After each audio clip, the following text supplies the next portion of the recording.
Ang laban ng puso at espada. Pambungad. Sa gitna ng alingaw ng mga suntok at hajisan ng pananakit, umusbong ang kwento ni Yang Guo, isang batang pinagpalat sinumpa ng nakaraan.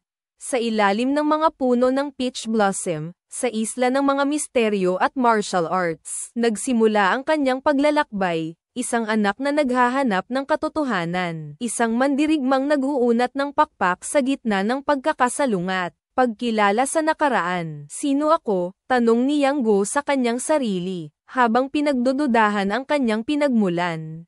Siya'y anak ni Yang Kang, isang mandirigmang itinakwil ng marami. Ngunit sa piling ni Uncle Guo Jing at Tia Huang Rong, natagpuan niya ang pansamantalang kanlungan. Ngunit ang Peach Blossom Island ay hindi lang tahanan, isa rin itong piitan ng mga lihim.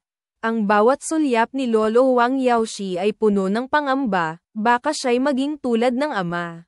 Hamon at pagsubok sa pagsasanay ng martial arts, hindi lamang katawan ang sumusugat. Si Guo Fu, anak ni Guo Jing, ay laging handang manghamon, duwag ka. Yang Guo, sa bawat pag-iwas sa taybak, sa bawat pagtanggap ng lei, unti-unting namumuo ang galit at pangarap na patunayan ang sarili. Ngunit sa likod ng pagiging bastos ni Guo Fu, may takot na baka ang dugong Yang Kang ay maghasik ng lagim. Pagtuklas sa katotohanan. Isang gabi, sa dilim ng templong sira, natagpuan ni Yang Guo ang foster dad, si Ouyang Feng, ang matandang kamandag.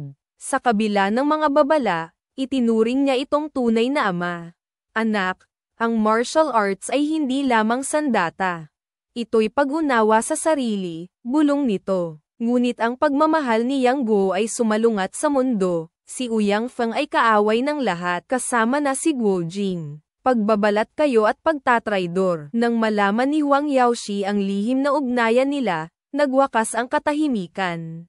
Dapat siyang alisin sa isla. Sa gitna ng paghaharap, naglaho si Ouyang Feng. Nag-iwan ng paalala, ang katotohanan ay nasa iyong puso. Si Yang Guo, napilitang pumili, sundin ang aral ng mga Guo o manindigan para sa nagligtas sa kanya.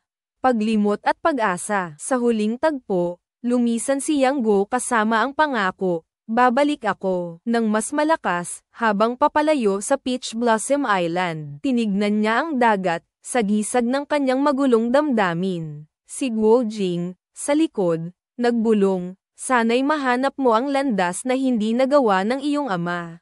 Wakas, sa paglubog ng araw, sumigaw ang hangin ng pakikipagsapalaran. Ang kwento ni Yang Guo ay hindi tapos, simula pa lamang ng paglaban niya sa pagkakaila, sa pag-ibig, at sa pagiging tunay na mandirigma ng sariling destiyero.